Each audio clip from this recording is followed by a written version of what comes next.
आज मैं हवन की गीत गा रही हूँ जो रुद्राभिषेक में गाया जाता है, भोला जी की हवन का गीत। आप लोग सुनिएगा और सुन के आप लोग लाइक शेयर और सब्सक्राइब कीजिएगा। कमेंट में बताइएगा आप लोग कि ये हवन का गीत आप लोगों को कैसा लगा, रुद्राभिषेक का।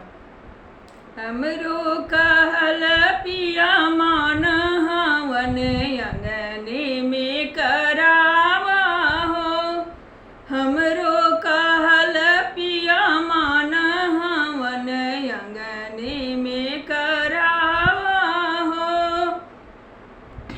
हमरो कहल पिया मान हवन अंगने में करावा हो, मोतियन चौक पुराव हवन अंगने में करावा हो, मोतियन चौक पुराव हवन अंगने में करावा हो, हमरो कहल पिया मान हवन अंगने में करावा हो, हमरो कहल पिया मान हवन अंगने में करावा हो।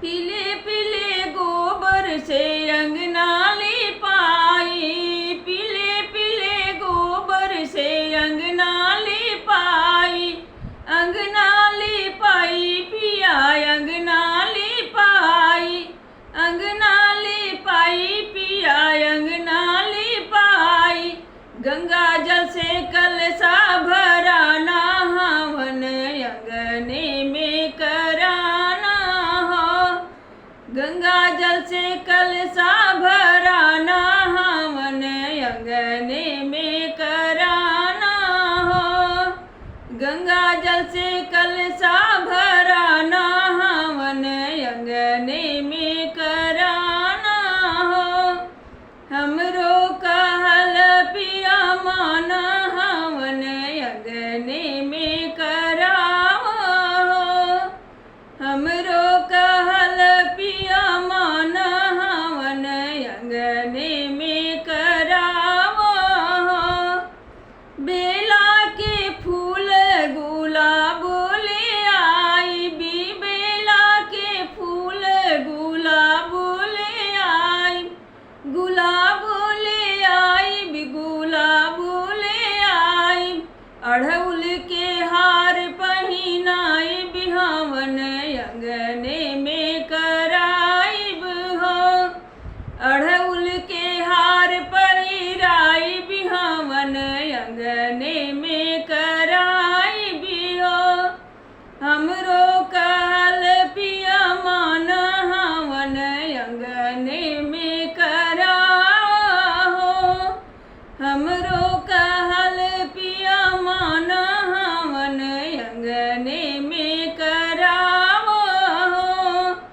तुलसी के पाती दूध दहिया ले आई भी, तुलसी के पाती दूध दहिया ले आई, दहिया ले आओ पिया दहिया ले आओ, चरणामृत बनवावा हवन अंगने में करावा हो, चरणामृत बनवावा हवन अंगने में करावा हो, हमरो कहल पिया मान हवन अंगने में करावा हो, हमरो कहल पिया मान हवन अंगने में करावा हो,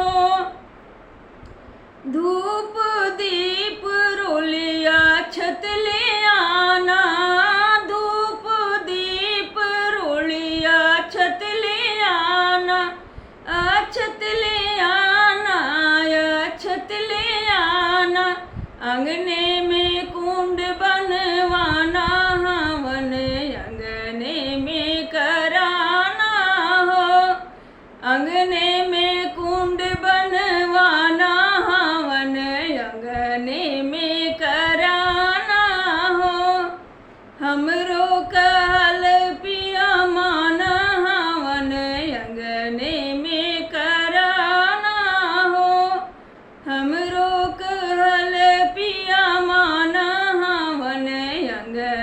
में कराना हो।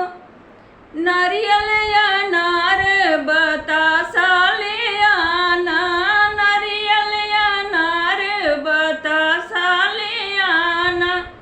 भोला के भोग लगवाना हवन अंगने में कराना हो। भोला के भोग लगवाना हवन अंगने में कराना हो। हमरो कहल पिया माना हवन अंगने में कराना हो। हमरो कहल पिया माना हवन अंगने में कराना हो। काशी बनारस से पंडित बुलाना, काशी बनारस से पंडित बुलाना। पंडित बुलाना पिया पंडित बुलाना। वेद पुराण पढ़वाना हवन अंगने में कराना हो। वेद पुराण पढ़वाना हवन अंगने में कराना हो। हमरो कहल पिया माना हवन अंगने में कराना हो। हमरो कहल पिया माना हवन अंगने में कराना हो। पास पड़ोसी गोतिन बुलाना, पास पड़ोसी गोतिन बुलाना। गोतिन बुलाना पिया गोतिन बुलाना। अंगने में सोहर गवाना भवन अंगने में कराना हो। अंगने में मंगल गवाना हवन अंगने में कराना हो। हमरो कहल पिया माना हवन अंगने में कराना हो। हमरो कहल पिया माना